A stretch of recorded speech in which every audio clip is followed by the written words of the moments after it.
Higpit gihapong gitutukan sa kapulisan sa Dakbayan sa Talisay ang gidiling dugas. Ang barangay Tangke mao gihapoy higpit nga gitutukan sa Talisay City Police Station.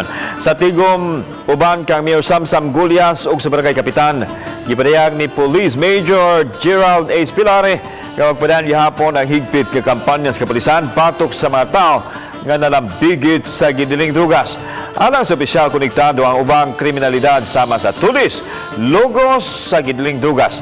Samtang ipadayag ni Konsehal Gail Restauro, ang chairman sa Committee on Peace and Order, nga mas daghang kataguan ang barangay Tangke tandi sa ubang mga coastal barangay sa Dakbayan sa Talisay.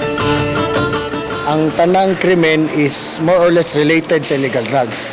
Kawat, tulis, rape, even domestic violence. Deputy Chief din na sa Tangke nga iyahadjong tao mao gyapon the same number of strength sa police force na sa Tangke, so wag luagi ang Tangke.